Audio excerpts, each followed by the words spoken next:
秋山俊32歳。天下一通りでスカイファイナンスって店やってる金貸しだ。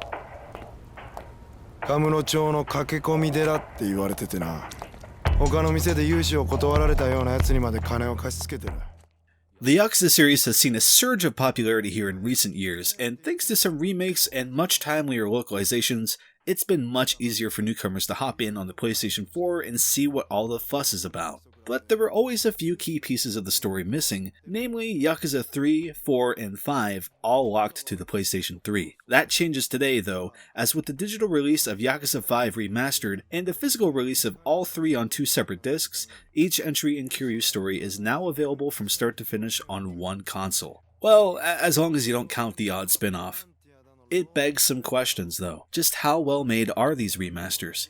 Are they worth playing for those spoiled by the mechanics of recent entries? And are they worth playing again if you already played them on a PS3? Let's crack in and take a look.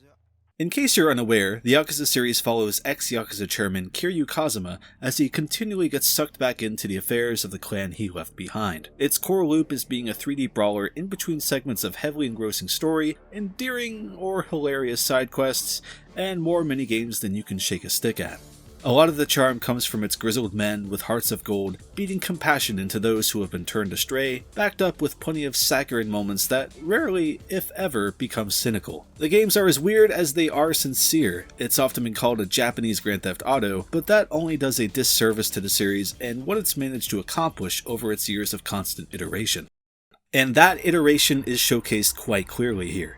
Across these 3 titles, and potentially hundreds and hundreds of hours of gameplay, you can see the series slowly progress and see the introduction of systems and techniques that would guide the series to its current powerful stride. These are pretty interesting remasters since, in terms of benefits, it's pretty much the same across the board. Yakuza 3, 4, and 5 all struggled to run at times on the PS3. Dropped frames, shimmering, and screen tearing was abundant as they attempted to run at 30 frames per second. One of the biggest improvements these newer releases offer up is a consistent, buttery smooth 60 frames per second, and it is a true and proper blessing. Showing them side by side here is one thing, but it's the difference in playability that astounds.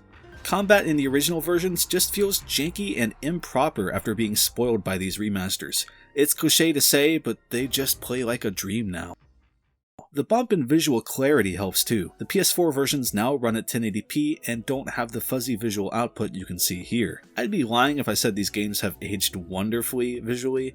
Even back for their original release, some of these character models looked pretty... but they at least aren't marred by a lower resolution, which frankly was never helping their case back in the day. Another treat is a redone localization job for us outside of Japan, fixing some stiff writing and generally infusing more charm and personality into the proceedings. It also changes some decisions made around a decade ago, such as correcting some character names from Yakuza 3 that previously stood at odds with more recent entries. Some bits here and there are the same, but for the most part this is a more flavorful interpretation of these stories, giving them more of a chance at engaging those coming in from Yakuza Kiwami 2 and keeping them hooked. As someone who already experienced these games before, I found myself gripped all over again. Even Yakuza 3, which I wasn't as into back in the day, really got its hooks into me this time. I always give kudos to the localization team when I can, but especially in this case, combing over 3 monstrous projects that had already been done must have been a Herculean task, but the results show strongly. Finally, these remasters restore some content that was cut from the PS3 versions. Shogi, Cabaret, and more make their return to Yakuza 3, while thankfully chopping out some more problematic jokes and characters all the while. It's not every single piece of content restored, but it's basically everything that matters. A couple of other nice touch-ups aid the experience too, such as English translations for the karaoke songs, and markers on the mini-maps to indicate where sub-stories begin have been added to 3 and 4, which is a true godsend.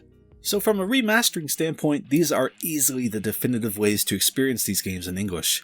There's still some shimmering here and there, which is a tad unfortunate, but the overall feel of the games immensely outweighs any minor hitches here and there.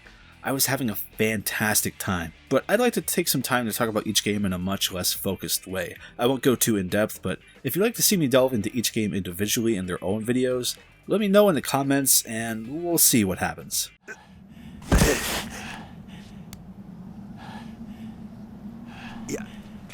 やっぱり切れちゃう。ごっついの。 So, Yakuza 3.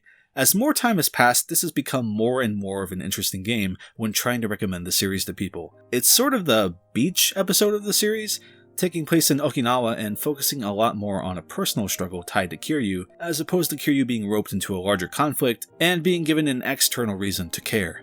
In terms of gameplay, 3 is one of the weaker entries in my mind, but it's also the entry that establishes the orphanage, and in turn winds up spending the most time with the children Kiryu looks after. They pop up a bit throughout 4 and 5, of course, but the orphanage is a key thing to keep in mind about Kiryu's character from this point forward, particularly when it comes to Yakuza 6. In many different ways, actually, Yakuza 6 tends to echo 3. It's definitely a more chilled out, low-key entry in the series, but if anything, that and its lovable cast of small-town Yakuza still helps it hold its own 10 years later. One quirk I'll warn you about though, enemies really love to constantly guard in Yakuza 3's hard mode, and it gets a bit tedious after a while. Just a heads up.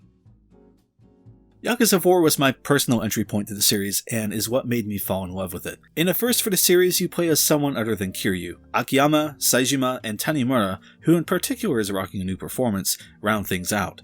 There's a lot to love about Yakuza 4.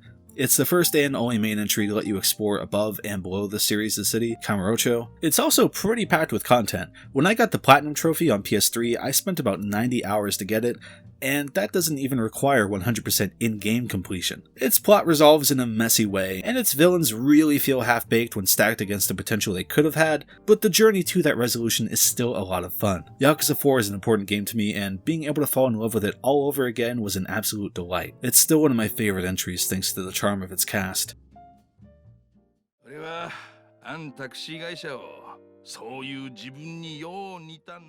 And finally, that brings us to Yakuza 5.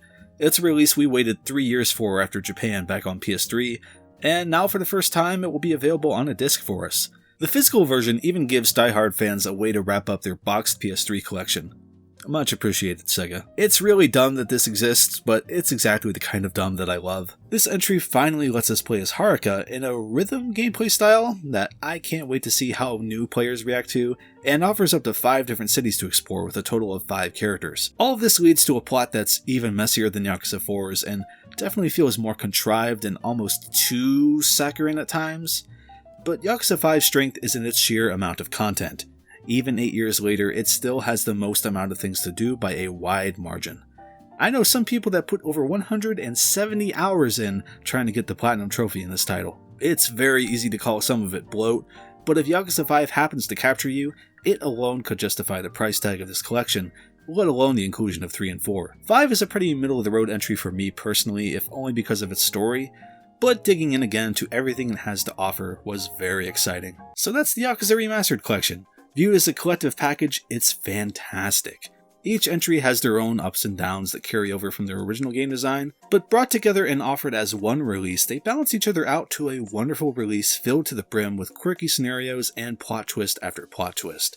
The Yakuza series is quite easily one of the strongest franchises Sega has ever produced, and to finally have each major entry playable with ease is simply wonderful. I don't recommend you to jump in first here, but don't skip these entries as you catch up on the series.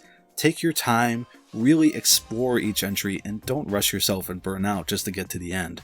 And if you've already played these back in the day on PS3, I think it's worth a double dip to experience these again, unless you're holding out for a possible Steam release. I was worried I wouldn't enjoy myself on round 2, but each and every time I was fully immersed, checking off my completion lists and eagerly awaiting each plot point just like it was the first time. The Yakuza Remastered Collection comes highly recommended from me, but if you know me, you probably already saw that coming. So what do you think of these releases? Let me know down below, and if you enjoyed this video, feel free to subscribe, and again, if you want me to look at each release again in more detail separately, let me know. Until next time, thank you for watching.